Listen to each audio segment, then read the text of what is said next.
여러분, 살다 보면 참 얄궂은 게 인생이라지요. 어제의 천사가 오늘의 악마가 되기도 하고 평생 고개 한번 못 들고 살 것 같던 사람이 구름 위를 걷기도 합니다.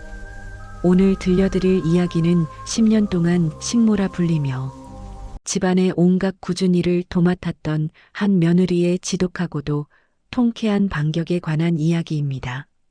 제발, 제발 한 번만 살려줘, 올게. 아니, 사장님, 내가 죽을 죄를 지었어. 응? 차갑게 쏟아지는 빗줄기 사이로 비굴한 목소리가 섞여 들어옵니다. 한때는 하늘 높은 줄 모르고 콧대를 세우며 올케인 미나 씨의 자존심을 발개진 낙엽처럼 짓밟던 시누이 혜림이었습니다. 300만 원짜리 명품 코트는 이미 빗물에 절어볼 품 없이 늘어져 있었고 잘 가꾸던 손톱은 바닥을 긁느라 엉망이 되어 있었죠. 미나 씨는 그런 시누이를 무미건조한 눈빛으로 내려다보았습니다. 그녀의 손목에 감긴 낡은 시계는 10년 전 시누이가 거지 같은 집안 수준에 딱 맞네라며 비웃던 그 시계였습니다. 하지만 지금 그 시계를 찬 미나 씨의 손에는 수십억대 빌딩의 계약서가 들려 있었고 시누이의 손에는 파산 신청서가 들려 있었죠. 형님, 비가 많이 오네요. 그 비싼 옷 망가지겠어요. 그런데 어쩌죠? 제 건물에는 인성 안 된 사람은 안 들인다는 게 제 철칙이라서요. 미나 씨의 목소리는 칼날처럼 예리하고 얼음처럼 차가웠습니다. 10년 전 미나 씨가 친정 아버지 수술비 좀 빌려달라고 무릎 꿇었을 때 시누이가 했던 그 말 그대로였습니다. 올케, 우리 집 돈이 무슨 화장실 휴지인 줄 알아? 수준 맞게 살아야지. 나가서 국어를 하든 몸을 팔든 알아서 해. 그때의 피눈물 섞인 기억이 빗물에 씻겨 내려가는 듯 했습니다. 자, 이제 이 지독한 연극의 시작점으로 돌아가 볼까요? 왜 착하디 착했던 미나 씨가 이토록 냉혹한 건물주가 되어야만 했는지 말입니다. 구독과 좋아요는 우리네 고단한 인생을 위로하는 따뜻한 차 한 잔과 같습니다. 잠시 누르고 미나 씨의 10년 전 그 시린 겨울날로 함께 가보시죠. 첫 단추부터 잘못 끼워진 옷은 결국 끝까지 몸을 옥죄기 마련입니다. 미나 씨의 결혼 생활이 딱 그랬습니다. 10년 전 그 시린 겨울날을 미나 씨는 지금도 눈을 감으면 어제 일처럼 선명하게 떠올리곤 합니다. 코끝을 스치던 그 서늘한 바람과 시댁 대문을 들어설 때 느껴지던 그 무거운 침묵 말입니다. 결혼식이 끝나자마자 도착한 시댁은 축복의 공간이 아니었습니다. 신혼여행은커녕 식장 문을 나서자마자 시누이 혜림의 섰을 펄은 명령이 차가운 칼날처럼 날아와 꽂혔습니다. 에휴, 올케. 우리 집 귀한 아들이랑 결혼했으면 도리부터 배워야지. 신혼여행은 무슨. 옷 갈아입고 당장 부엌으로 들어와. 오늘 저녁에 친척분들 오시니까 갈비찜이랑 잡채 하나부터 10까지 싹 다 새로 해야 하니까. 아, 그리고 손에 물 한 방울 안 묻히게 해주겠다는 우리 오빠 말, 그거 다 빈말인 거 알지? 그런 건 철없는 드라마에서나 나오는 소리야. 화장도 지우지 못한 채 미나 씨는 앞치마를 둘러야 했습니다. 친정 엄마가 딸 자식 기죽지 말라고 눈물로 밤을 지새우며 어렵게 마련해준 그 고운 연분홍 한복 소매 위로 시커먼 기름때가 튀었습니다. 부엌 바닥은 어찌나 차가운지 얇은 버선 사이로 한기가 올라와 발가락 끝이 얼어붙는 것 같았습니다. 하지만 미나 씨는 입술을 깨물며 견뎠습니다. 이제 막 시작한 결혼 생활인데 남편이 곤란해질까봐, 그리고 무엇보다 자신이 부족해서 애꿎은 친정 부모님이 욕먹을까봐 서러움을 목구멍 깊숙이 꾹꾹 눌러 담았습니다. 하지만 시누이 혜림의 만행은 시간이 갈수록 도를 넘어섰습니다. 명절이나 제삿날은 미나 씨에게 그야말로 지옥이나 다름없었습니다. 해림은 거실 소파에 길게 누워 텔레비전을 보며 비싼 과일을 까먹다가도 부엌에서 땀 흘리며 일하는 미나 씨를 향해 날 선소리를 지르곤 했습니다. 옳게, 과일이 이게 뭐야? 당도가 하나도 없잖아. 설마 친정에서 먹던 그런 싸구려 과일 사온 거야? 에휴, 못 배워서 그런가. 정말 센스가 없어. 우리 집 수준 좀 맞춰보라니까? 이 사과 하나만 봐도 올케네 집 형편이 빤히 보이는데 창피하지도 않아? 그럴 때마다 시어머니는 말리기는커녕 한술 더 뜨기 일쑤였습니다. 혜림아, 내 올케가 뭘 알겠니? 그저 시키는 대로만 하라고 해라. 미나 너도 그래. 어디서 그런 꾀죄죄한 옷을 입고 우리 집을 돌아다녀? 우리 아들 기죽이려고 작정했니? 내일 혜림이랑 백화점 가서 옷 좀 사 입어. 아, 물론 내 돈으로 사야지. 우리 집 돈은 내 친정집처럼 만만한 돈이 아니니까. 미나 씨는 대답 대신 고개를 깊숙이 숙였습니다. 사실 미나 씨가 입고 있던 옷은 3년 전 친구에게 빌려 입은 낡은 코트였습니다. 친정 아버지가 당뇨 합병증으로 오랫동안 투병 중이셨기에 미나 씨는 단 한 푼이라도 아껴서 약값에 보태야 했습니다. 자신의 자존심보다 아버지의 생명이 더 귀했으니까요. 하지만 시댁 식구들에게 미나 씨의 그런 사정은 안중에도 없었습니다. 아니, 오히려 그 아픈 상처를 비틀고 찌르며 즐기는 것만 같았습니다. 어느 비오는 늦가을 오후였습니다. 미나 씨는 해림의 갑작스러운 호출로 강남의 한 명품 매장까지 달려가야 했습니다. 해림이 수선 맡긴 명품 가방을 찾아오라는 지시 때문이었죠. 억수같이 쏟아지는 빗줄기를 뚫고 온몸이 흠뻑 젖은 채 매장에 들어선 미나 씨를 향해 해림은 매장 직원들과 다른 손님들 앞에서 대놓고 면박을 주었습니다. 아유 냄새야. 옳게 비린내 안 나? 젖은 개처럼 그게 뭐야? 여기서 창피하게 이러지 말고 가방 두고 저기 구석에 가서 서 있어. 내가 아는 사람이라도 만날까봐 무섭네. 직원분들 미안해요. 우리 올케가 좀 많이 부족해서요. 매장 직원들의 비웃는 듯한 시선이 미나 씨의 심장을 갈갈이 찢어 놓았습니다. 미나 씨의 손등은 찬물에 빨래를 하고 걸레질을 하느라 이미 벌겋게 트고 갈라져 있었습니다. 화려한 조명 아래서 빛나는 해림의 매끄럽고 하얀 손과는 너무나도 대조적이었죠. 그때 미나 씨는 결심했습니다. 아니, 가슴 깊은 곳에서 단단하게 뭉쳐있던 무언가 툭 하고 끊어지는 소리를 분명히 들었습니다.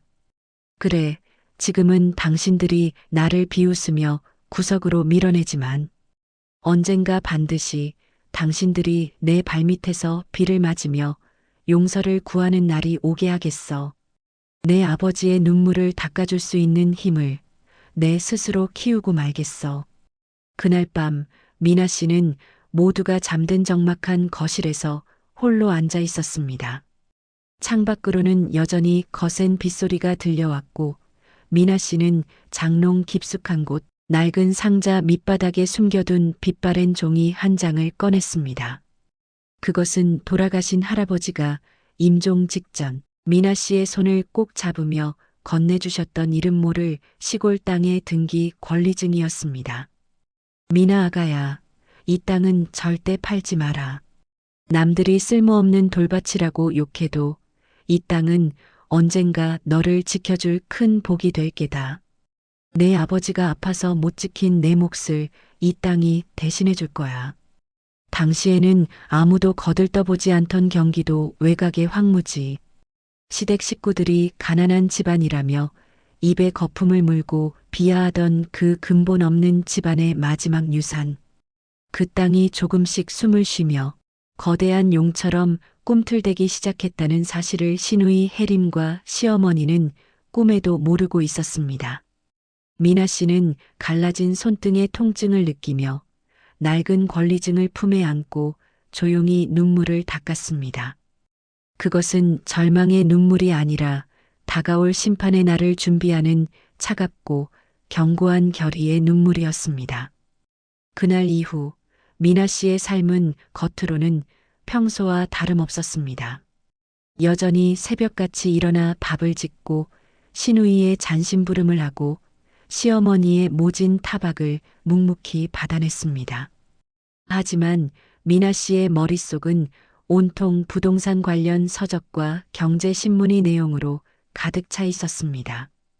밤마다 남편이 잠들면 작은 스탠드 불빛 아래서 토지 이용 계획도를 분석하고 법률 용어를 외웠습니다. 시누이 혜림이 명품 가방을 사기 위해 백화점을 드나들 때 미나 씨는 낡은 운동화를 신고 자신의 땅 주변을 돌며 지형을 익혔습니다. 옳게 또 시장 가서 쌈 배추나 골라온 거야? 정말 지질하다. 혜림의 비아냥거림은 이제 미나 씨에게 아무런 타격도 주지 못했습니다. 오히려 미나 씨는 속으로 생각했습니다. 그래, 마음껏 비웃어도 당신이 누리는 그 화려함이 사실은 모래 위에 지은 성이라는 걸 알게 될 날이 머지 않았으니까. 인생의 계절은 한순간에 바뀝니다. 길고 지루했던 겨울이 가고 미나 씨의 땅에 거대한 신도시 개발의 소식이 들려오기 시작한 것은 그로부터 정확히 3년 뒤의 일이었습니다. 세월은 강물처럼 흐른다지만 누군가에게 그 흐름은 기적의 시간이 되기도 하고 누군가에게는 몰락의 전조가 되기도 합니다. 미나 씨의 낡은 장롱 속 등기 권리증이 빛을 발하기 시작한 것은 유난히 눈이 많이 내리던 그해 겨울이 지나고 아지랑이가 피어오르던 어느 봄날이었습니다. TV 뉴스에서는 연일 경기도 외곽의 대규모 신도시 개발 소식이 흘러나왔습니다. 상전벽해라는 말이 이보다 더 잘 어울릴 수는 없었죠. 사람들이 거들떠보지도 않던 돌밭과 잡초만 무성하던 황무지가 하루아침에 황금알을 낳는 거위로 변해버린 것입니다. 그 중심에는 바로 미나 씨의 할아버지가 남겨주신 그 땅이 있었습니다.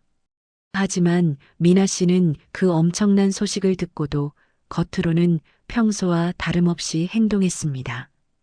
여전히 시댁의 낡은 싱크대 앞에 서서 시누이 혜림이 먹고 남긴 찌개 그릇을 닦았고 시어머니의 날 선 잔소리를 묵묵히 받아냈습니다. 마음속에는 거대한 폭풍이 치고 있었지만 그녀의 얼굴은 고요한 호수 같았습니다. 아직은 때가 아니었으니까요. 반면 시누이 혜림은 그 무렵 허세의 정점을 찍고 있었습니다. 혜림의 남편이 운영하던 건설 하청업체가 잠시 호황을 누리자 그녀는 마치 세상 모든 부를 거머쥔 양 행동했습니다. 혜림은 수시로 시댁에 들러 미나 씨의 자존심을 긁어댔습니다. 에구 옳게. 뉴스 봤어? 저기 경기도 땅 가진 사람들은 이제 인생 폈다던데. 올케네 친정은 왜 그런 땅 하나 안 사두고 뭐 했다니? 아 하긴.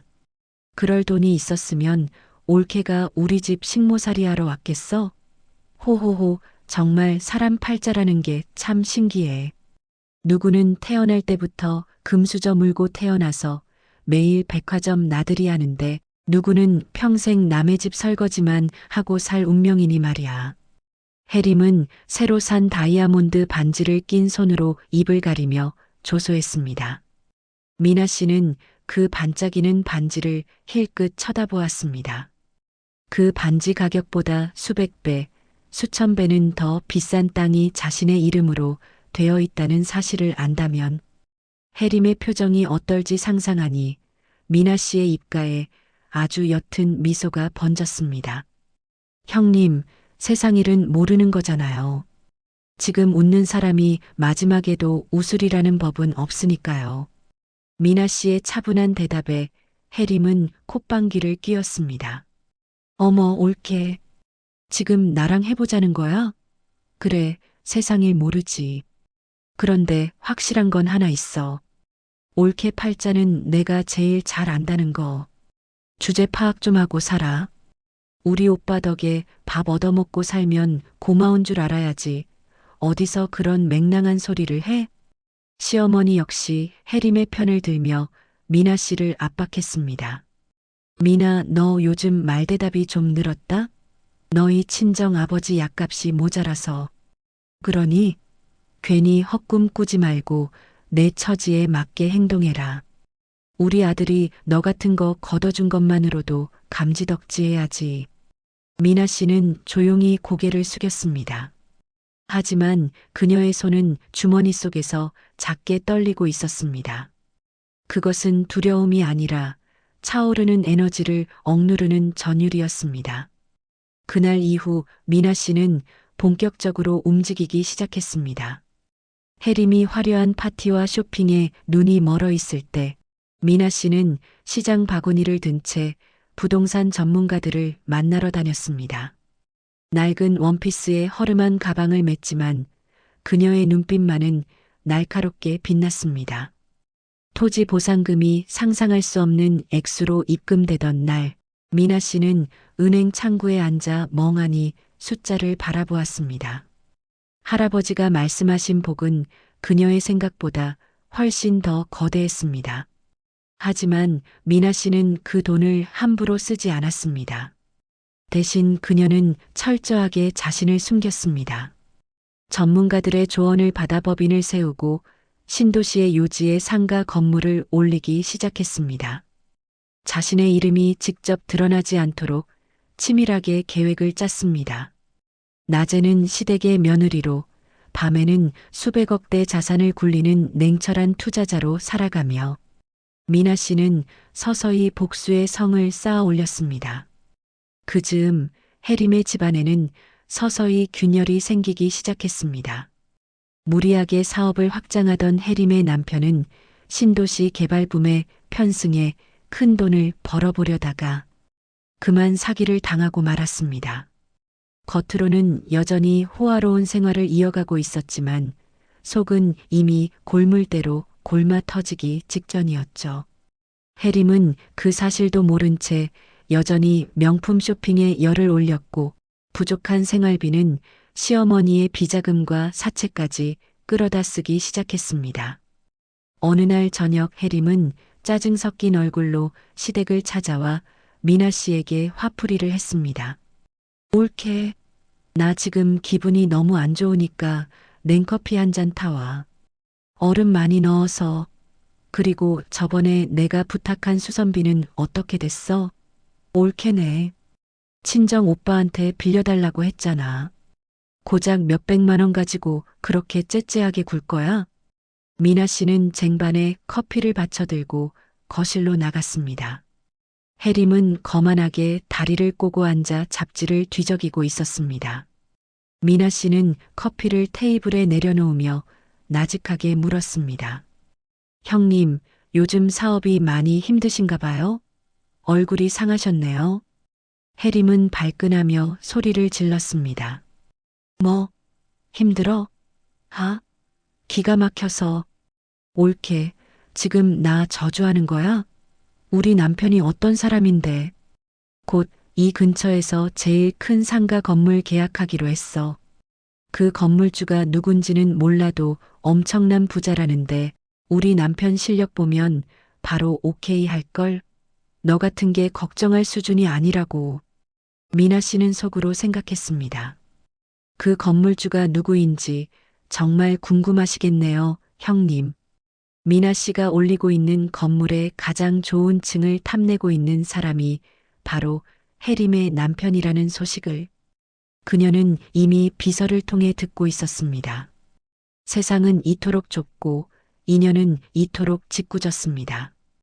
해림이 그토록 자랑하던 남편의 마지막 희망이 사실은 자기가 10년 동안 짓밟아온 올케의 손바닥 위에 있다는 사실. 그 진실이 밝혀지는 날 해림의 세상이 어떻게 무너질지 상상하는 것만으로도 미나 씨의 가슴 속 응어리가 조금은 풀리는 기분이었습니다. 저녁 노을이 시댁의 거실을 붉게 물들였습니다.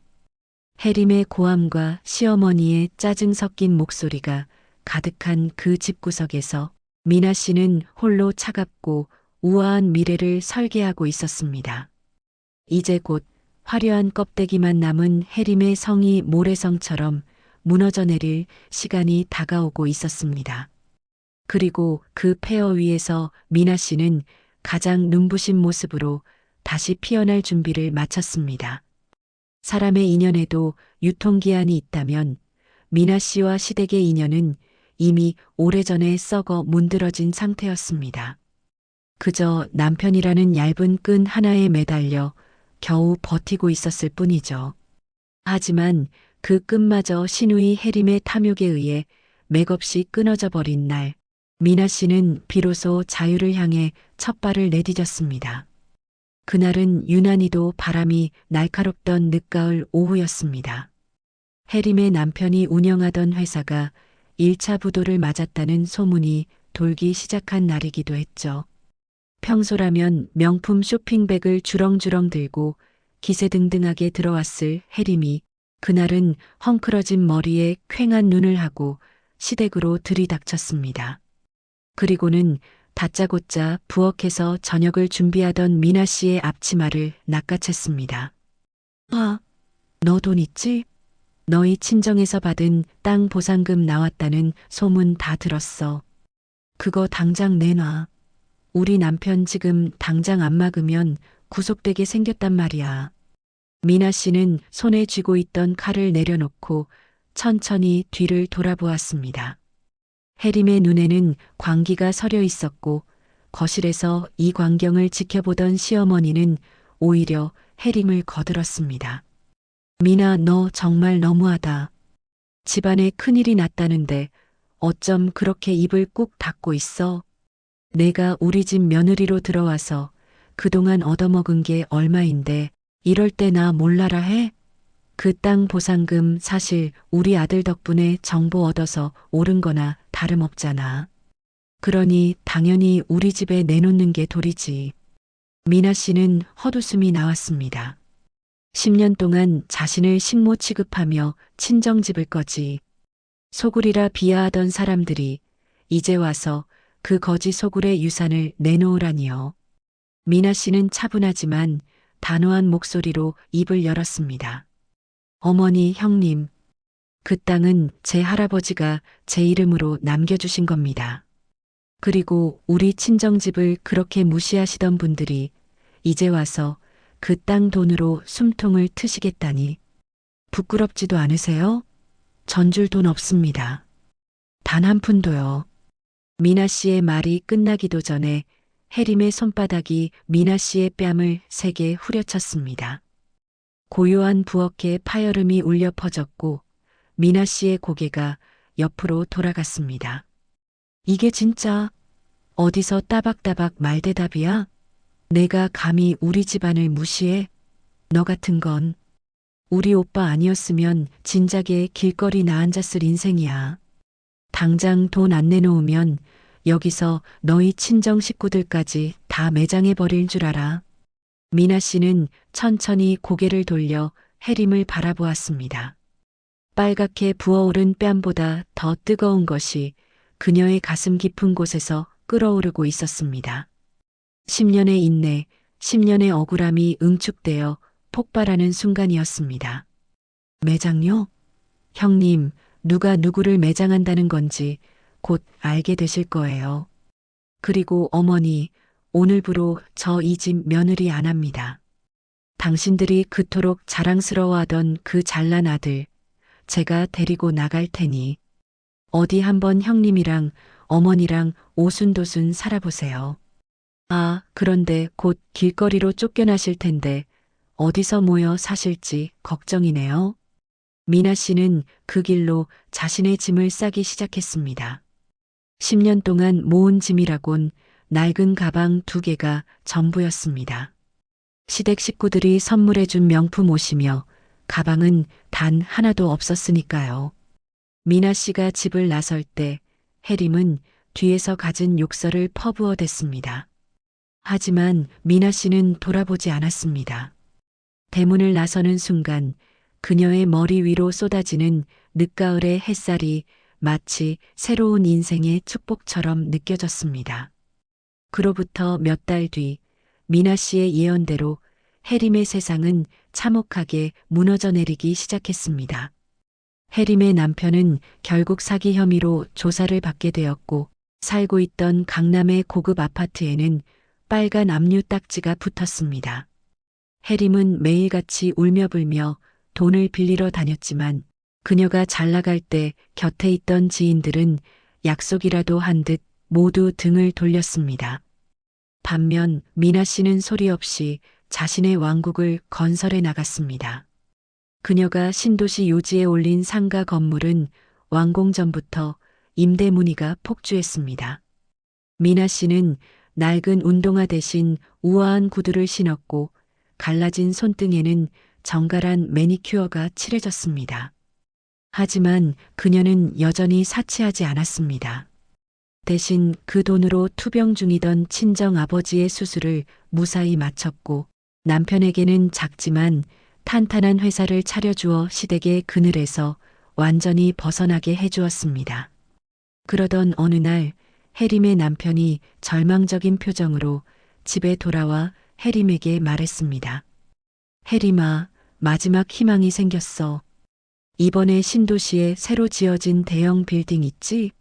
거기 건물주가 통이 크기로 유명하대. 우리 사업 아이템만 잘 설명하면 투자도 해주고 1층 상가도 아주 좋은 조건에 빌려줄 수 있다더라고. 그 건물주 비서랑 연락이 닿았어. 내일 오전에 사무실로 오라는데 당신도 같이 가자. 당신이 옆에서 좀 거들어주면 훨씬 수월할 거야. 해림은 지푸라기라도 잡는 심정으로 고개를 끄덕였습니다. 그래요, 여보. 누구인지는 몰라도 그 건물주 정말 대단한 사람인가 보네. 우리를 살려줄 귀인이면 내가 무릎이라도 꿇을게.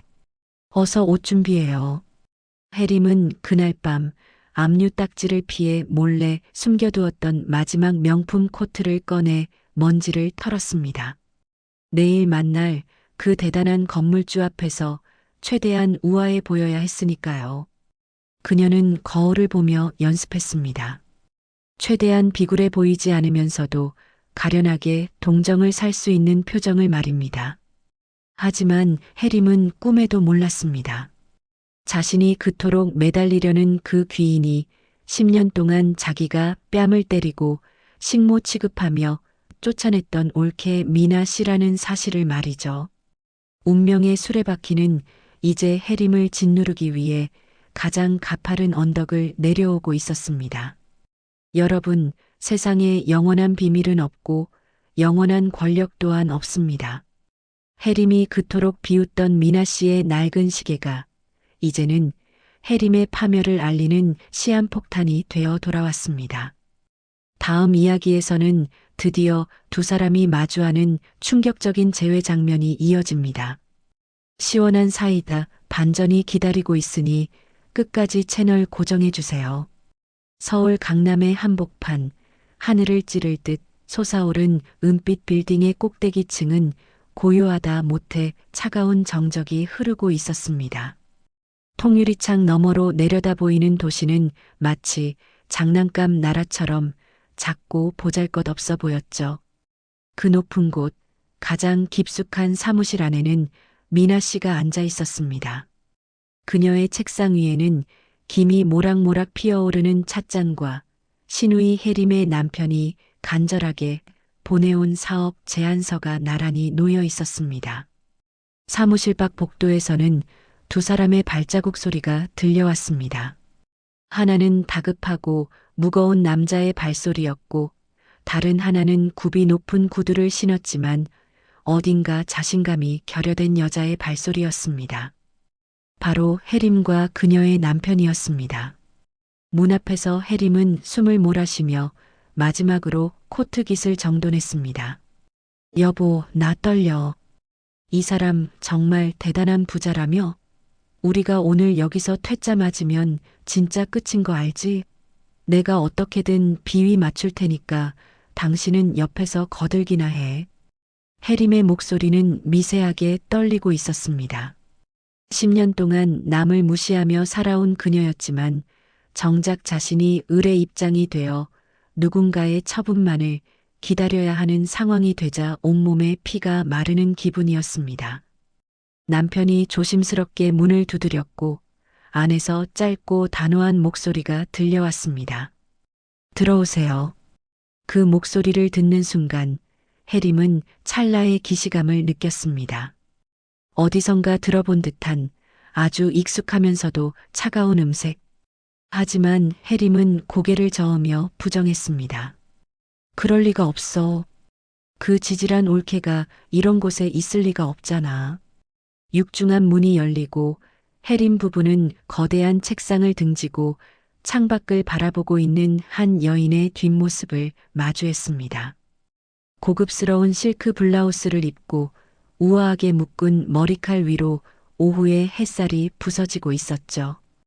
해림의 남편은 허리를 90도로 꺾으며 비굴할 정도로 정중하게 인사를 건넸습니다. 안녕하십니까, 회장님. 바쁘신 와중에 이렇게 시간을 내주셔서 정말 감사합니다. 이번에 저희가 제안드린 상가 입점권으로. 남편의 말이 채 끝나기도 전에 창밖을 보던 여인이 천천히 의자를 돌렸습니다. 해림은 그 순간 심장이 멎는 것 같은 충격을 받았습니다. 의자가 완전히 돌아가고 마주한 얼굴. 그것은 10년 동안 자신이 거지 소굴에서 온 식모라고 부르며 뺨을 때리고 구박했던 올케 미나 씨였습니다. 어머, 형님. 오랜만이네요. 여기까지 오시느라 고생 많으셨어요. 미나 씨는 찻잔을 내려놓으며 나직하게 웃었습니다. 그 웃음은 따뜻하지 않았습니다. 오히려 살을 애는 한겨울의 서리처럼 차갑고 날카로웠죠. 해림은 입을 벌린 채 아무 말도 하지 못했습니다. 손에 들고 있던 명품 가방이 바닥으로 툭 떨어졌지만 그것을 주울 생각조차 하지 못했습니다. 너, 내가 왜 여기 있어? 미나, 너 미쳤니? 여기가 어디라고 내가 앉아 있는 거야. 이거 다 연극이지? 누구한테 빌린 사무실이야? 해림은 현실을 부정하며 소리를 질렀습니다. 하지만 곁에 있던 남편이 해림의 팔을 거세게 잡아 끌었습니다. 남편의 얼굴은 이미 하얗게 질려 있었습니다. 비서가 가져온 서류에 적힌 건물주의 이름과 미나 씨의 이름이 정확히 일치한다는 사실을 그제야 깨달은 것이죠. 해림아, 입 닥쳐. 이분이 바로 우리가 그토록 찾아 헤매던 회장님이셔. 제발 가만히 좀 있어. 남편의 고함에 해림은 다리에 힘이 풀려 주저앉고 말았습니다. 미나 씨는 그런 해림을 내려다보며 천천히 책상 위에 놓인 제안서를 집어들었습니다. 그리고는 해림의 눈앞에서 한 장 한 장 아주 천천히 찍기 시작했습니다. 종이가 찢어지는 소리가 적막한 사무실 안에 날카롭게 울려 퍼졌습니다. 형님, 기억나세요? 5년 전 비 오는 날 제가 아버지 수술비 좀 빌려달라고 형님 집 앞에서 무릎 꿇었을 때요. 그때 형님이 제 얼굴에 물을 뿌리며 그러셨죠. 거지 근성은 못 버린다고. 우리 집 돈은 귀한 줄 알라고요. 미나 씨의 목소리는 차분했습니다. 소리를 지르지도 화를 내지도 않았습니다. 하지만 그 담담함이 해림에게는 수천 개의 바늘이 되어 온몸을 찌르는 듯 했습니다. 해림은 바닥을 기어 미나 씨의 구두 끝을 붙잡으려 했습니다. 올케. 아니, 미나 씨. 내가 잘못했어. 그때는 내가 잠시 미쳤었나 봐. 제발 우리 한 번만 살려줘. 이 계약 안 되면 우리 진짜 길거리 나앉아. 응? 우리 가족이잖아. 사장님, 제발. 미나 씨는 해림의 손을 차갑게 뿌리쳤습니다. 그리고는 찢어진 제안서 조각들을 해림의 머리 위로 흩뿌렸습니다. 마치 눈송이처럼 떨어지는 하얀 종이 조각들 사이로 미나 씨의 차가운 눈동자가 빛났습니다. 가족이라니요, 형님.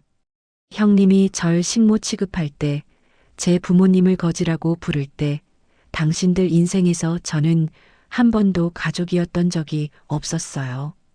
이제 와서 가족을 찾으시다니 참 편리한 기억력을 가지셨네요. 미나 씨는 인터폰을 눌러 비서를 불렀습니다. 김 비서님, 여기 소란스러운 손님들이 계시네요. 당장 밖으로 모셔주세요. 그리고 앞으로 우리 법인과 관련된 모든 사업에서 이분들과 관계된 곳은 전부 블랙리스트에 올리세요.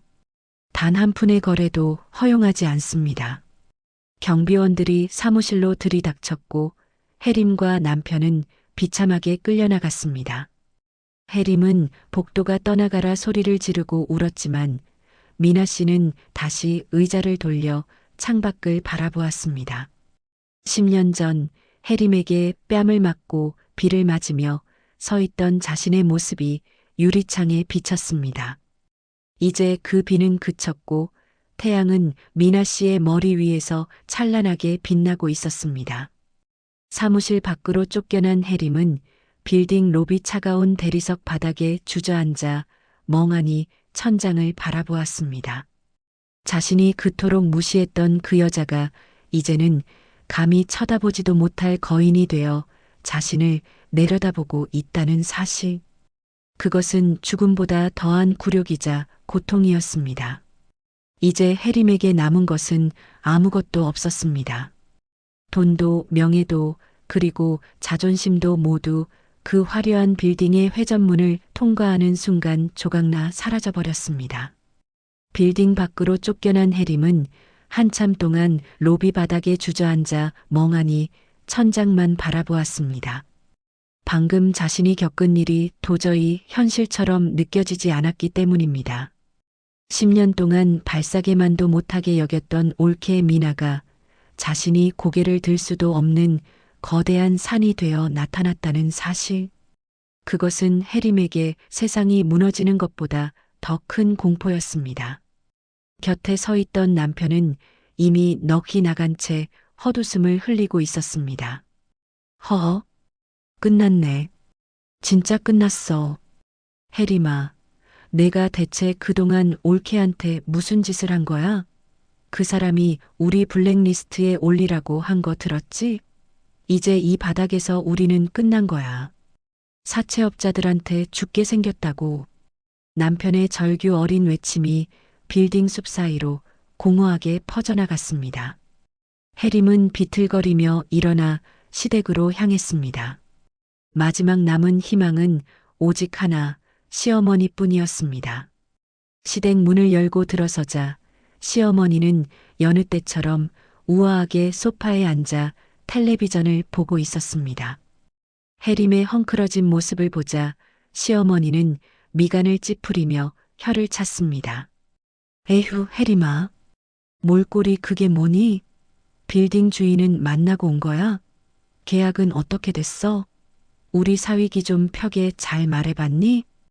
해림은 엄마의 다리를 붙잡고 바닥에 엎드려 통곡하기 시작했습니다. 엄마 어떡해. 그 건물주가, 그 건물 주인이 미나였어. 우리가 쫓아낸 그 식모 같은 미나였다고. 시어머니의 손에 들려있던 찻잔이 바닥으로 떨어져 박살이 났습니다. 뜨거운 찬물이 시어머니의 발등을 적셨지만 그녀는 아픔조차 느끼지 못하는 듯 했습니다. 입술을 파르르 떨며 해림의 어깨를 붙잡고 흔들었습니다. 뭐라고? 내가 지금 제정신으로 하는 소리니? 그 가난뱅이 집안 딸년이 무슨 수로 빌딩을 가져. 말도 안 되는 소리 하지 마라. 하지만 해림의 울음 섞인 설명이 이어지자 시어머니의 얼굴은 점점 흙빛으로 변해갔습니다. 믿을 수 없었지만 믿어야만 하는 현실이었습니다. 미나가 남몰래 부동산 공부를 하고 할아버지의 유산을 지켜내어 거대한 자산가가 되었다는 사실을 깨달은 순간 시어머니의 머릿속에는 오직 하나 돈 생각뿐이었습니다. 그래. 그렇다면 방법이 아주 없는 건 아니야. 미나가 아무리 독해졌어도 우리 아들 마누라 아니니? 우리 아들한테 전화해라. 지 마누라가 그렇게 큰 돈을 가지고 있는데 지 엄마랑 누나가 길거리에 나앉게 생겼다는데 가만히 있겠어? 당장 불러들여. 시어머니는 황급히 아들에게 전화를 걸었습니다. 하지만 돌아오는 목소리는 예전처럼 순종적이지 않았습니다. 평생 엄마와 누나의 기에 눌려 살던 아들이었지만 미나와 함께 독립한 후 그는 비로소 한 가정의 가장으로 바로 서 있었기 때문입니다. 어머니, 미나한테 무슨 짓을 하셨길래 애가 그렇게까지 화가 났어요? 전 미나 결정에 토달 생각 없습니다. 그동안 누나랑 어머니가 미나한테 했던 모진 짓들, 제가 몰랐던 줄 아세요? 참고 참았던 게 터진 거예요. 이제 와서 돈 필요하니까 가족 찾지 마세요. 부끄럽지도 않으세요? 아들의 냉정한 대답에 시어머니는 뒷목을 잡고 쓰러질 듯 소파에 기대었습니다. 이놈이, 내가 어떻게 내 애미한테 이럴 수 있어. 내가 너를 어떻게 키웠는데. 소리를 질러봤지만 전화기는 이미 차갑게 끊어진 뒤였습니다. 그날 밤 시댁 대문 앞에는 해림의 남편에게 돈을 빌려준 사채업자들이 들이닥쳤습니다. 대문을 발로 차고 입에 담지 못할 욕설을 퍼붓는 소리에 동네 사람들은 하나둘 창문을 열고 구경하기 시작했습니다. 10년 넘게 이 동네에서 잘 나가는 집안이라며 떵떵거리던 시댁의 명성은 한순간에 바닥으로 곤두박질 쳤습니다. 어이, 김 사장. 안에 있는 거 다 알아. 당장 안 나오면 집구석 다 때려 부술 줄 알아. 해림과 시어머니는 불을 꺼둔 채 거실 바닥에 숨죽여 앉아 있었습니다. 명품 가방과 보석들로 가득했던 안방은 이제 아무런 힘도 발휘하지 못했습니다. 오히려 그 명품들이 미나 씨의 상처를 상징하는 것 같아 시어머니는 소름이 돋았습니다. 혜림아, 어머, 어쩜 좋니? 밖에서 저렇게 난리인데. 미나한테 다시 한번 가보자. 무릎이라도 꿇으면 마음이 약해지지 않겠니? 걔 원래 마음 약한 애였잖니. 우리가 좀 빌면 예정을 생각해서라도. 시어머니의 말에 해림은 헛웃음을 지었습니다. 사무실에서 마주쳤던 미나의 눈빛을 그녀는 잊을 수 없었습니다. 그것은 마음 약한 올케의 눈빛이 아니라 수천 번의 칼질을 견뎌내고 단단해진 강철 같은 눈빛이었습니다. 인과응보라는 말은 이럴 때 쓰는 것이었을까요? 해림이 미나를 명품 매장 구석에 세워두고 젖은 개라고 비웃던 그날의 비가 이제는 해림의 인생 전체를 적시고 있었습니다. 아무리 닦아내려 해도 지워지지 않는 가난과 멸시의 냄새가 이제는 해림의 몸에서 나기 시작한 것입니다. 시어머니는 어둠 속에서 미나의 예전 전화번호를 찾아 떨리는 손으로 문자를 보냈습니다. 미나 아가야, 내가 다 잘못했다. 우리 얼굴 좀 보고 이야기하자. 내 시누이 남편 죽게 생겼어. 제발 한 번만 살려다오. 하지만 답장은 오지 않았습니다. 대신 다음 날 아침 시댁 대문에는 법원에서 보낸 경매 개시 결정 통지서가 차갑게 붙었습니다. 미나가 손을 쓴 것이 아니었습니다. 그동안 해림의 남편이 여기저기 벌려놓았던 빚들이 미나라는 거대한 방파제가 사라지자마자 한꺼번에 밀려 들어온 것이었습니다. 무너져가는 집구석에서 해림은 소리 없이 울었습니다.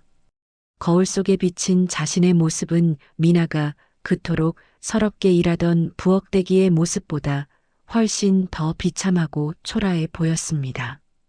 이제 그들에게 남은 것은 과거의 영광을 추억하는 고통스러운 기억과 앞으로 살아내야 할 막막한 가난뿐이었습니다. 미나 씨는 그 시각 새로 올린 건물의 옥상 정원에서 시원한 바람을 맞으며 차를 마시고 있었습니다. 휴대폰에 뜬 시어머니의 문자를 확인한 그녀는 표정 하나 변하지 않고 차단 버튼을 눌렀습니다. 어머, 허허. 이제 와서 살려달라니. 사람 마음이 참 간사하네요. 미나 씨는 혼잣말을 내뱉으며 멀리 보이는 석양을 바라보았습니다.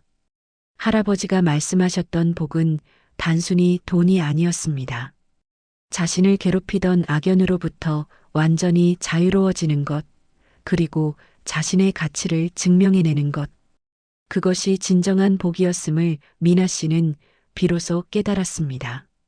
이제 지독했던 10년의 겨울이 가고 그녀의 인생에도 비로소 따뜻한 봄바람이 불어오고 있었습니다. 계절은 어김없이 바뀌어 산천은 초록으로 물들어갔건만 누군가의 인생은 시린 겨울의 한복판에서 멈춰버리기도 합니다. 10년 넘게 강남 사모님 소리를 들으며 떵떵거리던 시어머니와 명품으로 온몸을 치장하던 해림의 집 대문에는 결국 법원에서 보낸 경매 낙찰 통지서가 붙었습니다. 그들이 그토록 자랑스러워하던 집은 이제 남의 손으로 넘어갔고 평생 한 번도 쥐어보지 않았던 낡은 이삿짐 박스들이 거실에 뒹굴기 시작했습니다. 이삿짐을 나르는 인부들의 거친 발소리가 울려 퍼지는 가운데 시어머니는 거실 구석에 앉아 넋이 나간 듯 중얼거렸습니다. 이게 꿈이지. 이게 꿈이 아닐 리가 없어. 내 아들이 누구고 내 사위가 어떤 사람인데 내가 이런 대우를 받아. 하지만 아무리 현실을 부정해봐도 손때 묻은 가구들이 트럭 위로 실려 나가는 것을 막을 수는 없었습니다. 해림은 옆에서 찢어진 명품 가방을 부여잡고 소리 없이 눈물만 흘리고 있었습니다. 그토록 무시하던 가난의 냄새가 이제는 자신의 낡은 코트깃에서 진동하고 있다는 사실을 해림은 비로소 뼈저리게 느끼고 있었습니다. 그들이 쫓겨나듯 옮겨간 곳은 신도시 변두리의 작고 낡은 연립주택 지하방이었습니다. 햇빛조차 제대로 들지 않는 그 좁은 방에서 시어머니와 해림은 서로를 탓하며 매일같이 싸움을 이어갔습니다. 너 때문에 우리 집안이 이 꼴이 났다.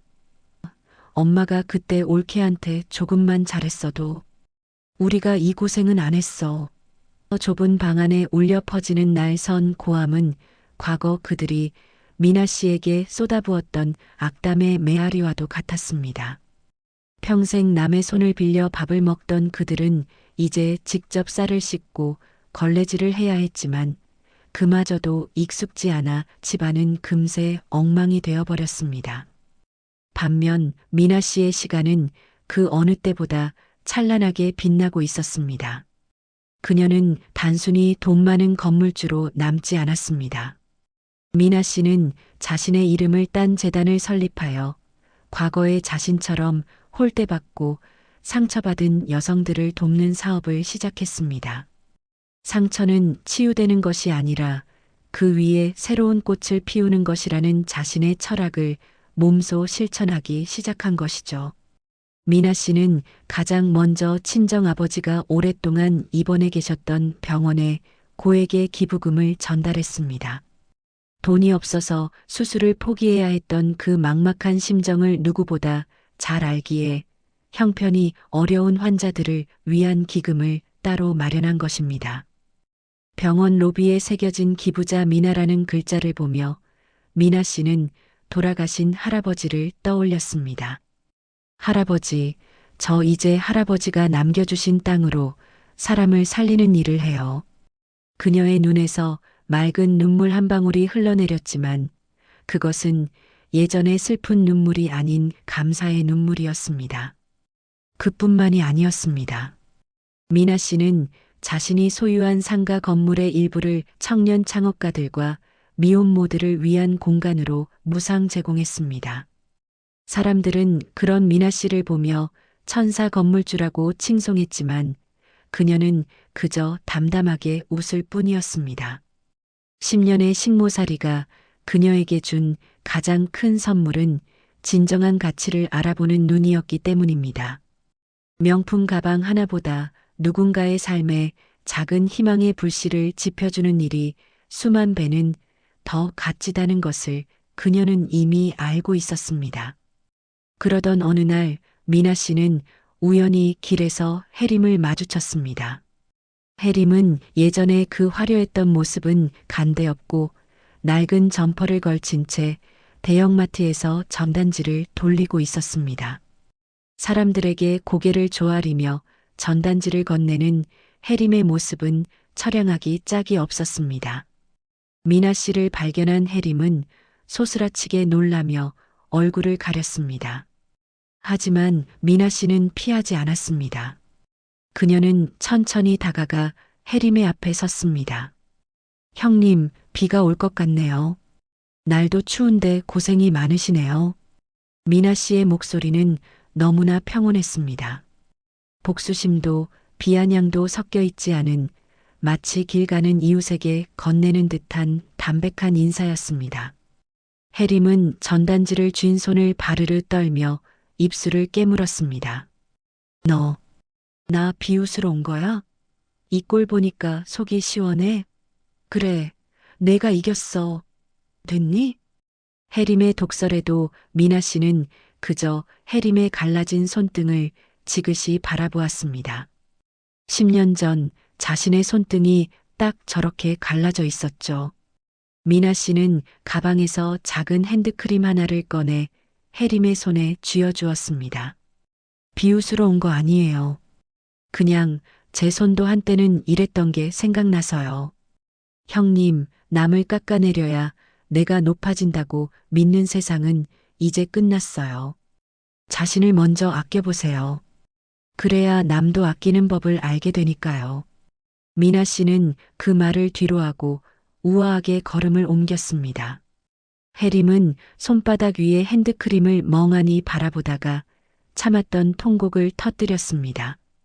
미나 씨가 준 것은 단순한 크림이 아니라 해림이 평생 깨닫지 못했던 인간에 대한 예의였기 때문입니다. 저녁 무렵 미나 씨는 남편과 함께 한강이 내려다 보이는 작은 공원 벤치에 앉았습니다. 남편은 미나 씨의 손을 꼭 잡으며 미안함과 고마움을 전했습니다. 미나 씨, 그동안 정말 고생 많았어. 나 때문에 상처 입은 당신 시간들, 내가 평생 갚으며 살게. 미나 씨는 남편의 어깨에 머리를 기대며 노을을 바라보았습니다. 아니에요. 그 시간들이 있었기에 오늘의 내가 있는걸요. 비바람을 견딘 나무가 더 깊이 뿌리를 내리는 법이잖아요. 강물은 말없이 흐르고 도시의 불빛들이 하나둘 피어오르기 시작했습니다. 미나 씨의 인생에도 드디어 어둠이 물러가고 스스로 빛나는 별들이 가득 차오르고 있었습니다. 이제 그녀는 더 이상 누군가의 며느리도 식모도 아닌 자신의 인생을 당당히 이끌어가는 미나라는 이름으로 불리고 있었습니다. 그것이야말로 세상이 줄 수 있는 가장 완벽하고 아름다운 복수이자 승리였습니다. 인생에서 가장 무서운 벌은 매를 맞는 것도 재산을 잃는 것도 아닙니다. 그것은 자신이 과거에 남에게 뿌렸던 독한 말들이 부메랑이 되어 자신의 가슴에 꽂히는 것을 지켜보는 일이죠. 시어머니와 해림이 머물게 된 낡은 연립주택의 지하방은 낮에도 볕이 들지 않아 늘 눅눅한 곰팡이 냄새가 났습니다. 그 냄새는 예전 시댁의 그 넓던 정원에서 풍기던 백합 향기와는 너무나도 거리가 멀었습니다. 시어머니는 좁은 방구석에 앉아 낡은 앨범을 뒤적이며 매일같이 한숨을 내쉬었습니다. 그 앨범 속에는 아들의 결혼식 날 화려한 한복을 입고 거만하게 웃고 있는 자신의 모습이 있었습니다. 그 옆에는 고개를 숙인 채 수줍게 웃고 있던 새댁 미나의 모습도 보였죠. 시어머니는 손가락으로 미나의 얼굴을 거칠게 문지르며 중얼거렸습니다. 이 독한 년, 내가 어떻게 나한테 이럴 수 있니? 10년 넘게 우리 집밥 먹여주고 재워줬더니 이제 와서 제 엄마 누나를 이 쥐구멍 같은 곳에 처박아 두고 너 혼자 잘 먹고 잘 살아? 인면수심도 유분수지 천벌을 받을 게다. 하지만 그 욕설은 텅 빈 방 안을 한 바퀴 돌아 다시 시어머니의 귀로 흘러들어왔습니다. 문득 그녀의 머릿속에 10년 전의 기억이 스쳐 지나갔습니다. 미나가 친정 아버지의 수술비가 급해 눈물을 흘리며 10,000원 한 장만 보태달라고 했을 때 시어머니는 코웃음을 치며 이렇게 말했었죠. 어디서 남의 집 귀한 돈을 내 친정 구멍에 쏟아부으려 들어? 너 같은 가난뱅이 집안 애들은 돈 귀한 줄 모른다니까. 가서 내 부모한테 가서 빌라고 해. 우리 집 돈은 너 같은 애한테 줄 거 한 푼도 없으니까. 그때 미나가 바닥에 떨어뜨린 눈물방울들이 지금 시어머니의 발등 위로 차가운 한기가 되어 올라오는 듯 했습니다. 자신이 내뱉었던 돈 귀한 줄 모른다는 말이 이제는 매일 1,000원짜리 한 장을 벌벌 떨며 써야 하는 자신의 현실이 되어 돌아온 것입니다. 해림의 사정은 더욱 비참했습니다. 평생 손에 물 한 방울 안 묻히고 살 것 같던 그녀는 이제 동네 마트에서 유통기한이 임박한 할인 식재료를 고르는 처지가 되었습니다.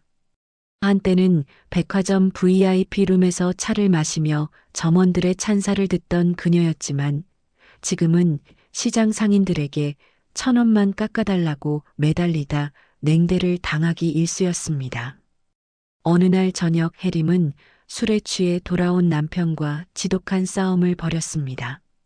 남편은 모든 책임을 해림에게 돌리며 악을 썼습니다. 이게 다 당신 때문이야.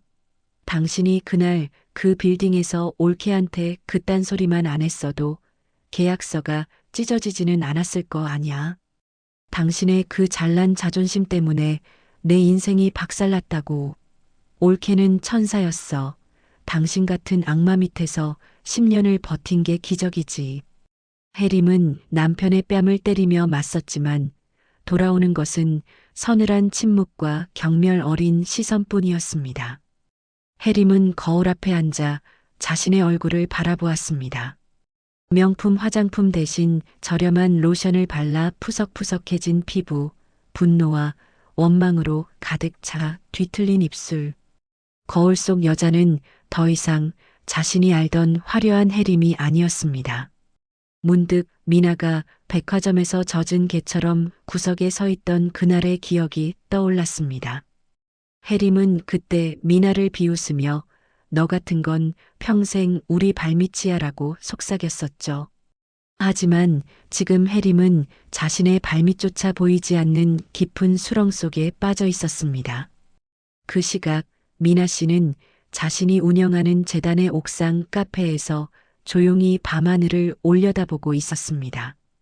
그녀의 손에는 따뜻한 차가 들려 있었고 어깨에는 남편이 다정하게 덮어준 부드러운 담요가 놓여 있었습니다. 미나 씨는 더 이상 시댁 식구들을 원망하지 않았습니다. 원망조차 그들에게 줄 수 있는 과분한 감정이라는 것을 깨달았기 때문입니다. 미나 씨, 무슨 생각해? 날이 좀 차네. 들어가서 쉴까? 남편의 부드러운 목소리에 미나 씨는 미소를 지으며 고개를 저었습니다. 아니요, 그냥 이 공기가 좋아서요. 예전에는 숨을 쉬어도 가슴이 꽉 막힌 것처럼 답답했는데 지금은 공기가 참 달콤하네요. 여보, 나 이제야 진짜 내 인생을 사는 것 같아요. 미나 씨는 휴대폰을 꺼내 차단 목록을 잠시 들여다보았습니다. 시어머니와 해림이 보낸 수백 통의 문자들. 미안하다. 한 번만 살려달라. 어떻게 가족끼리 이럴 수 있느냐는 비겁한 호소들. 미나 씨는 그 문자들을 하나씩 영구 삭제했습니다. 그것은 복수가 아니라 자신의 인생에서 그들의 흔적을 깨끗이 지워내는 의식이었습니다. 그녀는 알고 있었습니다. 진정한 승리는 상대를 처절하게 짓밟는 것이 아니라 상대가 어떤 짓을 하든 흔들리지 않는 단단한 행복을 완성하는 것이라는 사실을 말이죠.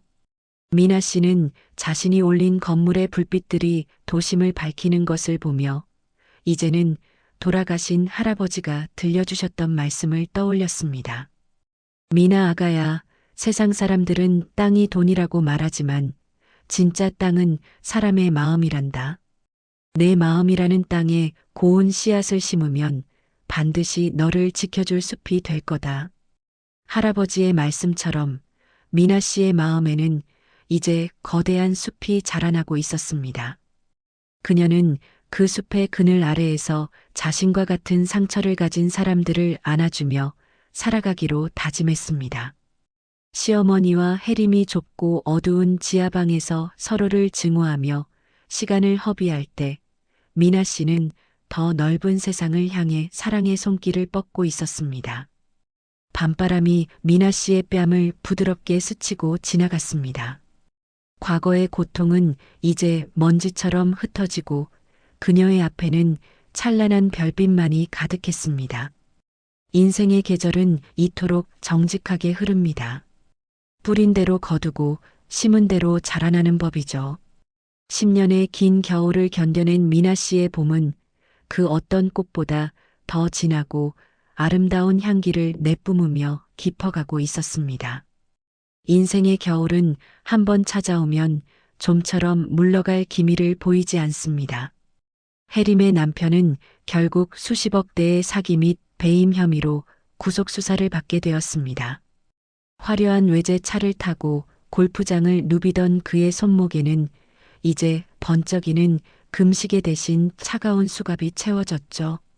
해림은 남편의 변호사비를 대기 위해 가지고 있던 마지막 폐물과 가전제품까지 중고시장에 내놓았지만 그 돈은 밑 빠진 독에 물 붓기나 다름없었습니다. 여보, 나 좀 살려줘. 미나한테 가서 한 번만 더 빌어봐. 걔가 마음만 먹으면 나 집행유예로 나올 수 있단 말이야. 면회실 유리창 너머로 울부짖는 남편의 모습에 해림은 넋이 나간 듯 고개를 끄덕였습니다. 하지만 그녀 역시 알고 있었습니다. 미나 씨는 이미 그들을 인생의 장부에서 깨끗이 지워버렸다는 사실을 말이죠. 해림은 터덜터덜 지하방으로 돌아와 시어머니의 손을 붙잡았습니다. 엄마, 이대로는 안 돼. 우리 진짜 굶어 죽게 생겼어. 내 남편 저기서 썩게 둘 거야? 엄마가 미나 회사에 가서 한 번만 더 드러누워봐. 엄마는 시어머니였잖아. 걔가 아무리 독해도 사람들 보는 눈이 있는데 제 시어머니를 경찰에 신고하겠어? 시어머니는 그 말에 용기를 얻었습니다. 아니, 그것은 용기라기보다는 벼랑 끝에 몰린 짐승의 마지막 발악에 가까웠습니다. 다음 날 아침 시어머니는 일부러 가장 낡고 초라한 옷을 골라 입고 미나 씨의 빌딩 로비로 향했습니다. 세련된 대리석 바닥과 화려한 조명이 가득한 로비는 예전의 자신이라면 당당하게 걸어 들어왔을 공간이었지만 지금의 그녀에게는 감히 범접할 수 없는 성벽처럼 느껴졌습니다. 비켜. 내가 이 회사 사장 시어머니야. 미나 나오라고 해. 어디지 시어머니가 왔는데 코빼기도 안 보여. 시어머니는 로비 한복판에 주저앉아 통곡하기 시작했습니다. 지나가던 직장인들이 수군거리며 발길을 멈췄고 경비원들이 당황하며 그녀를 제지했습니다. 시어머니는 그럴수록 더 크게 소리를 질렀습니다. 에휴, 세상 말세다. 며느리가 돈 좀 벌었다고 시어머니를 생까고 길거리에 나앉게 만드네. 여러분, 이 회사의 건물주가 어떤 년인지 아세요? 지 신우이 남편은 감옥에 보내고 시어머니는 굶겨 죽이려는 독종 중의 독종이라고. 그때 엘리베이터 문이 열리고 미나 씨가 나타났습니다. 그녀는 예전처럼 당황하거나 눈물을 흘리지 않았습니다. 오히려 아주 차분하고 우아한 걸음걸이로 시어머니 앞에 섰습니다. 미나 씨의 그림자가 바닥에 주저앉은 시어머니를 덮었습니다. 어머니, 여기서 뭐 하시는 거예요? 보는 눈이 많네요. 미나 씨의 목소리는 너무나 고요해서 주변의 소음을 단번에 잠재우는 힘이 있었습니다. 시어머니는 미나 씨의 바짓가랑이를 붙잡고 매달렸습니다. 미나 아가야, 내가 다 잘못했다. 내가 입이 10개라도 할 말이 없어. 그래도 우리 혜림이 남편은 살려줘야지.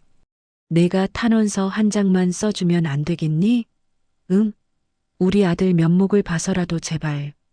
미나 씨는 천천히 허리를 숙여 시어머니와 눈을 맞췄습니다. 그리고는 주변 사람들도 다 들릴 만큼 명확한 목소리로 말했습니다.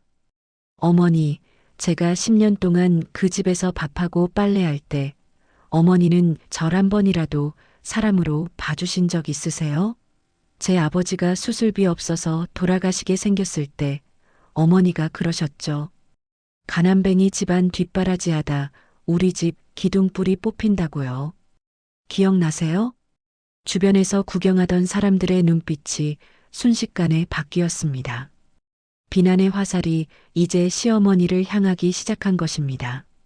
시어머니는 당황하며 말을 더듬었습니다. 그건 내가 그때 좀 예민해서 그랬지. 그래도 가족인데 어떻게 그렇게 뒤끝이 기니? 미나 씨는 차갑게 미소 지었습니다. 허허, 뒤끝이라니요. 이건 뒤끝이 아니라 정이에요. 어머니가 뿌린 씨앗을 지금 거두고 계신 것뿐입니다. 그리고 저는 더 이상 그 집안 가족이 아닙니다. 법적으로도 정서적으로도요. 제 남편도 이미 어머니와 누나를 포기했어요. 자식 가슴에 대못 박고 사셨던 세월, 이제 남은 생 동안 하나씩 뽑으며 사세요. 미나 씨는 경비원들에게 고개를 끄덕였습니다. 업무 방해로 신고하세요. 그리고 로비 지저분해졌으니까 깨끗이 청소해 주시고요. 시어머니는 비명을 지르며 경비원들에게 끌려나갔습니다. 빌딩 밖으로 내동댕이 쳐진 그녀의 위로 차가운 소나기가 쏟아지기 시작했습니다. 10년 전 미나가 혜림의 명품 가방을 찾아오다 비에 젖었을 때 혜림이 퍼부었던 그 모진 말들이 환청처럼 시어머니의 귀를 때렸습니다. 아유 냄새야. 젖은 개처럼 그게 뭐야? 창피하니까 구석에 처박혀 있어. 그때 미나가 느꼈을 수치심과 외로움이 이제야 시어머니의 살갗을 파고들었습니다. 비에 젖은 옷은 무겁고 차가웠으며 주변 사람들의 시선은 얼음 송곳처럼 따가웠습니다. 그녀는 빗속에서 바닥을 치며 통곡했지만 지나가는 누구도 그녀에게 우산을 씌워주거나 손을 내밀지 않았습니다. 한편 사무실로 돌아온 미나 씨는 창밖으로 쏟아지는 비를 내려다보았습니다. 가슴속에 맺혀있던 마지막 응어리가 빗물에 씻겨 내려가는 기분이었습니다. 하지만 마음이 마냥 즐겁지만은 않았습니다. 한때는 가족이라고 믿었던 사람들의 추악한 끝을 보는 것은 승리의 기쁨보다는 인간에 대한 깊은 허망함을 남겼기 때문입니다. 미나 씨는 비서를 불러 지시했습니다. 시댁 식구들이 살고 있는 연립주택, 그 건물주 확인해 보세요. 조만간 경매로 넘어갈 텐데 제가 매입하겠습니다. 그리고 그들은 법대로 퇴거 절차 밟으세요. 예외는 없습니다. 그것은 잔인함이 아니라 확실한 성극기였습니다. 자신을 파괴하려 했던 도구로부터 자신의 인생을 완전히 격리하는 마지막 단계였죠. 미나 씨는 찻잔을 들고 창가에 섰습니다. 빗줄기 너머로 새로 피어난 가로수들이 세차게 흔들리고 있었습니다. 시련을 견뎌낸 나무만이 더 깊은 뿌리를 내리듯 미나 씨의 인생도 이제 그 어떤 비바람에도 흔들리지 않을 단단한 숲이 되어가고 있었습니다. 인생의 바닥인 줄 알았는데 그 밑에 지옥이 더 있다는 사실을 깨닫는 순간처럼 절망적인 때가 또 있을까요? 혜림과 시어머니가 머물던 신도시 변두리의 낡은 지하방문에는 어느 날 아침 붉은색 강제 퇴거 예고장이 붙었습니다. 습기로 눅눅해진 문짝 위에서 그 종이는 마치 피를 흘리는 상처처럼 섬뜩하게 빛나고 있었죠. 엄마, 이게 뭐야? 이 집 건물주가 바뀌었다더니 우리더러 당장 나가래. 갈 곳도 없는데 어디로 가라는 거야? 혜림의 비명 섞인 외침에 시어머니는 퀭한 눈으로 벽만 바라보았습니다. 며칠 전 미나의 회사 로비에서 쫓겨난 이후 그녀는 급격히 기력을 잃었습니다. 하지만 현실은 그녀에게 쉴 틈을 주지 않았습니다. 집주인은 이미 바뀌었고 바뀐 주인은 단 하루의 유예도 없이 법대로 퇴거 절차를 밟겠다고 통보해 온 것입니다. 짐을 싸는 손길은 처량하기 짝이 없었습니다. 10년 전 미나가 시댁에서 쫓겨나듯 나갈 때 챙겼던 낡은 가방 2개보다도 못한 짐들이 방바닥에 흩어져 있었습니다. 한때는 화려했던 명품 옷가지들은 이제 곰팡이 냄새가 배어 헌 옷 수거함에나 들어갈 법한 물꼬리였죠. 해림은 짐을 싸다 말고 바닥에 주저앉아 통곡했습니다. 에휴, 내가 왜 이렇게 됐을까? 내가 무슨 부귀영화를 누리겠다고 올케한테 그런 짓을 했을까? 엄마, 나 무서워. 오늘 밤 우리 어디서 자?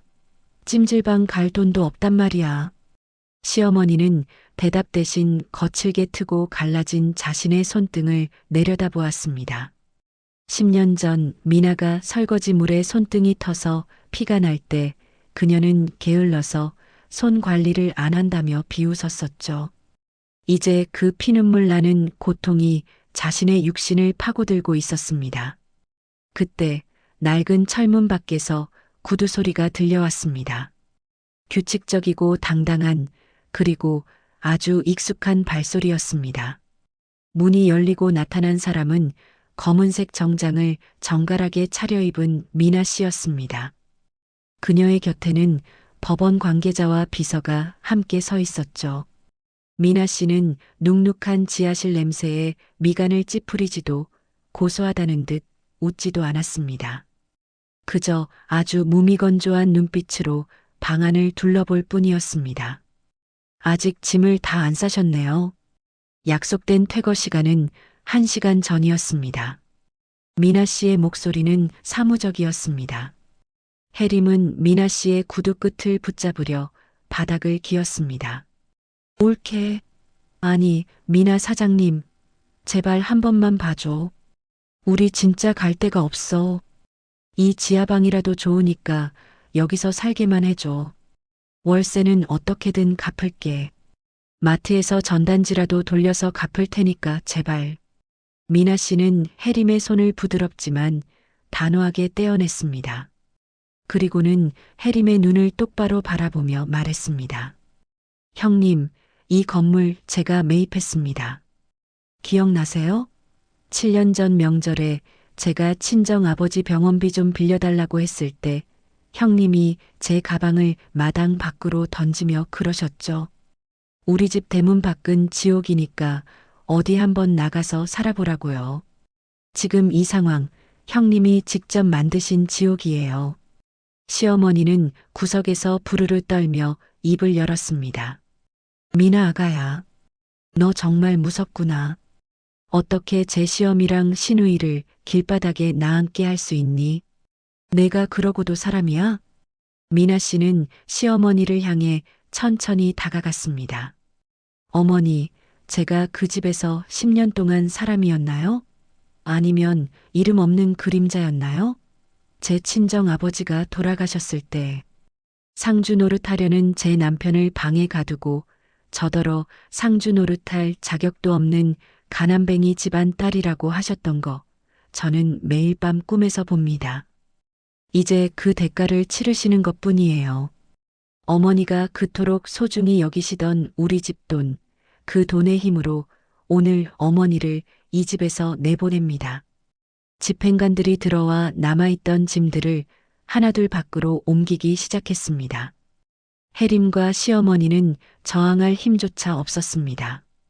그들은 차가운 시멘트 바닥에 주저앉아 자신들의 비루한 인생이 트럭 위로 실려 나가는 것을 지켜봐야만 했습니다. 빌딩 숲 사이로 해가 지고 찬바람이 불어오기 시작했습니다. 해림과 시어머니는 마지막 보따리 하나씩을 품에 안고 길가에 섰습니다. 화려했던 강남의 불빛들이 멀리서 반짝였지만 그 불빛들은 더 이상 그들을 환영하지 않았습니다. 미나 씨는 자신의 고급 승용차에 오르기 전 마지막으로 그들을 돌아보았습니다. 어머니, 형님, 오늘부터 제가 매달 최소한의 식비는 재단 이름으로 보내드릴 거예요. 굶어 죽지는 않게 해드릴게요. 하지만 그게 전부입니다. 다시는 제 앞에 나타나지 마세요. 만약 한 번만 더 제 회사나 집에 찾아오시면 그때는 오늘보다 훨씬 더 잔인한 법의 심판을 받게 될 겁니다. 미나 씨의 차는 매끄럽게 어둠 속으로 사라졌습니다. 길가에 남겨진 두 여인의 그림자는 가로등 불빛 아래서 길고 갓겨 보였습니다. 지나가는 행인들은 수군거리며 그들을 피해갔습니다. 어머, 허허. 저 할머니랑 아줌마 좀 봐. 저 나이에 짐 싸들고 길거리에서 뭐 하는 거래? 사람들의 차가운 시선. 그것은 10년 동안 미나가 매일같이 받아냈던 시선이었습니다. 이제 해림은 그 시선이 얼마나 날카롭고 아픈 것인지 비로소 깨달았습니다. 하지만 사과는 이미 늦었고 시간은 되돌릴 수 없었습니다. 그날 밤 해림과 시어머니는 신도시 공원의 낡은 벤치에 나란히 앉아 밤을 지새웠습니다. 10년 동안 미나를 괴롭히며 누렸던 그 모든 화려함이 사실은 독이 든 성배였다는 것을, 그리고 자신들이 짓밟았던 그 여린 며느리가 사실은 자신들을 지탱해주던 마지막 기둥이었다는 것을 깨달은 밤이었습니다. 미나 씨는 자신의 넓고 따뜻한 집으로 돌아와 창밖의 야경을 바라보았습니다. 남편은 미나 씨를 뒤에서 꼭 안아주며 나직하게 물었습니다. 미나 씨, 정말 괜찮겠어? 이제 다 끝난 거야. 미나 씨는 남편의 손을 맞잡으며 미소 지었습니다. 네, 이제 진짜 끝났어요. 내 인생을 갉아먹던 어두운 그림자들이 다 사라졌네요. 여보, 내일은 우리 아버님 산소에 가요. 가서 이제 우리 걱정하지 마시라고, 저 아주 잘 살고 있다고 말씀드리고 싶어요. 인과응보의 저울은 마침내 수평을 맞추었습니다. 누군가는 차가운 길 위에서 후회의 눈물을 흘리고 누군가는 따뜻한 등불 아래서 새로운 내일을 꿈꿉니다. 그것이 세상이 우리에게 가르쳐주는 가장 정직한 진리입니다. 미나 씨의 길고 길었던 10년의 겨울은 그렇게 완벽하고 시원한 봄날의 승리로 끝을 맺고 있었습니다. 인생이라는 긴 여정에서 우리는 수많은 사람을 만납니다. 어떤 이는 나를 꺾으려 들고 어떤 이는 나를 비웃지만 결국 나를 지키는 것은 타인의 시선이 아니라 내 안의 단단한 중심이라는 것을 미나 씨는 비로소 깨달았습니다. 10년의 모진 세월은 그녀의 얼굴에 깊은 주름 대신 그 어떤 보석보다 빛나는 우아함과 깊이를 남겼습니다. 미나 씨가 세운 아름다운 동행재단은 이제 전국적으로 주목받는 단체가 되었습니다. 그녀의 상가 건물 1층은 늘 사람들로 북적였죠. 그곳은 단순한 상점이 아니라 갈 곳 없는 미혼모들이 기술을 배우고 세상에 상처받은 여성들이 다시 일어설 용기를 얻는 따뜻한 보금자리였습니다. 사람들은 미나 씨를 향해 천사 건물주라 부르며 존경의 눈빛을 보냈지만 그녀는 그저 담담하게 웃으며 이렇게 말하곤 했습니다. 아니에요. 저도 한때는 저분들보다 더 어둡고 추운 곳에 있었거든요. 누군가 내민 작은 손길이 한 사람의 인생을 어떻게 바꾸는지 제가 제일 잘 아니까요. 미나 씨의 하루는 새벽 공기를 가르며 시작되었습니다. 그녀는 매일 아침 재단에서 운영하는 쉼터를 직접 돌보며 사람들의 손을 잡아주었습니다. 거칠고 갈라진 그들의 손등에 따뜻한 크림을 발라주는 미나 씨의 손길에는 진심 어린 위로가 담겨 있었죠. 그녀는 알고 있었습니다.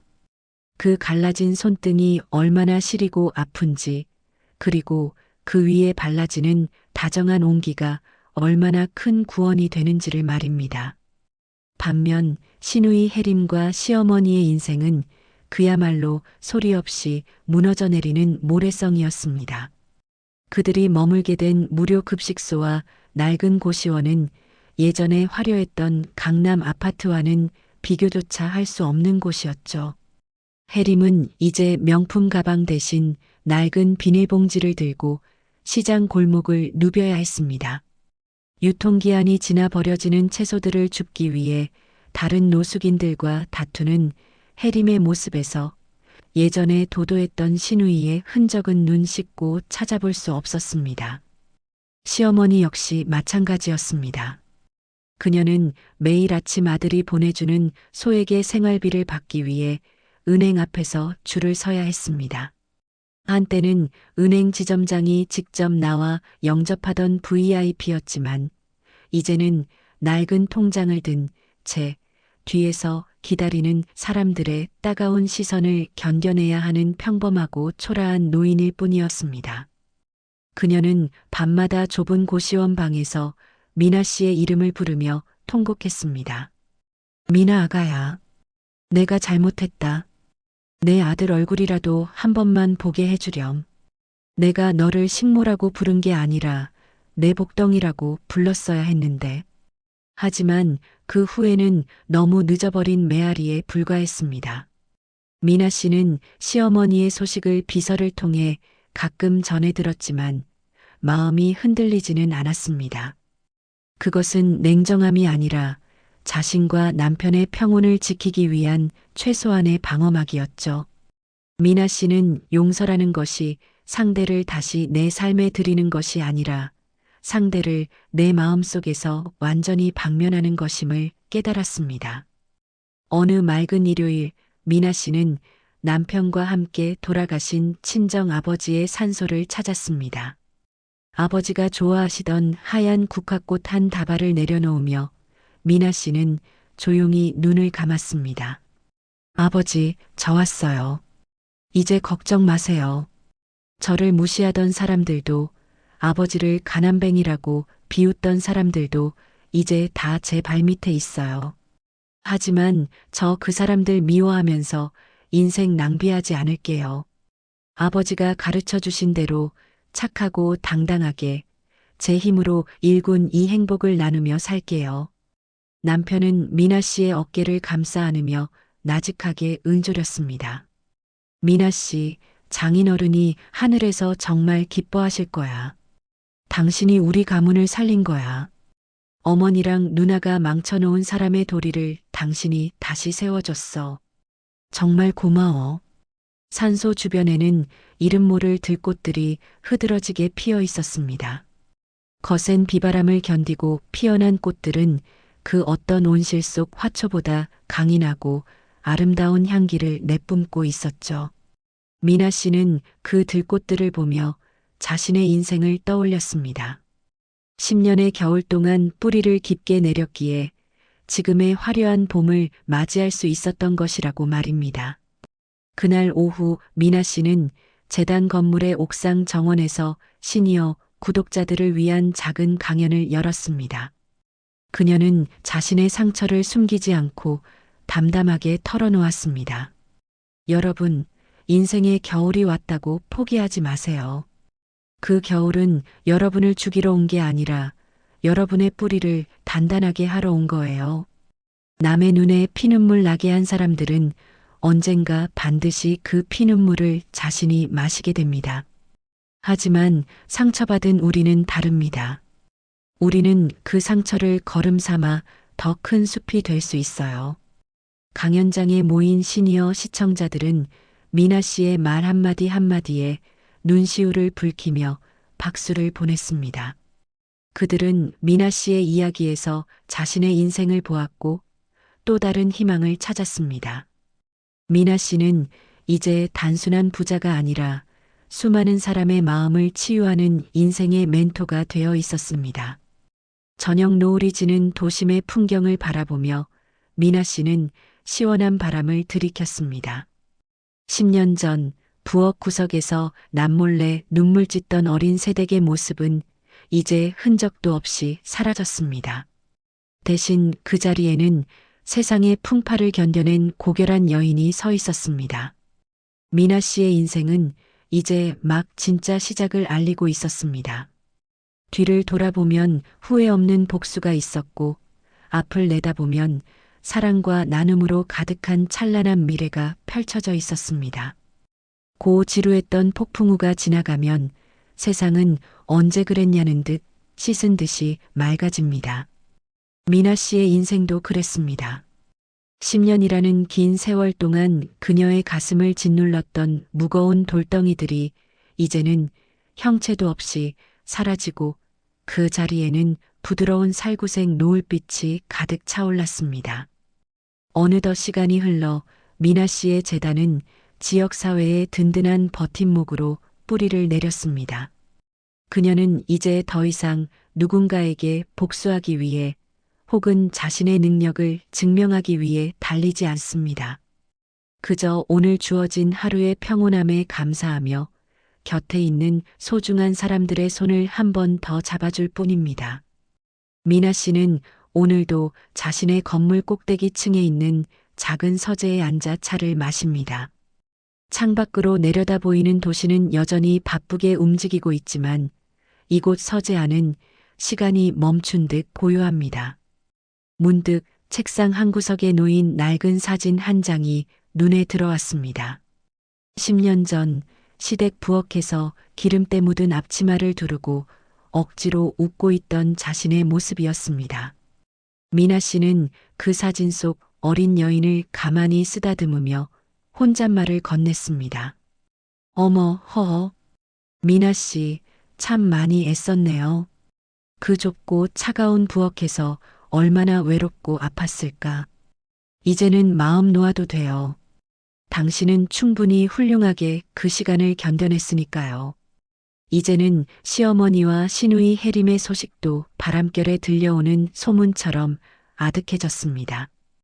해림의 남편은 결국 법의 심판을 받아 긴 수감 생활을 시작했고, 해림과 시어머니는 신도시 구석의 낡은 단칸방에서 서로의 원망을 갉아먹으며 하루하루를 버텨내고 있다는 소식입니다.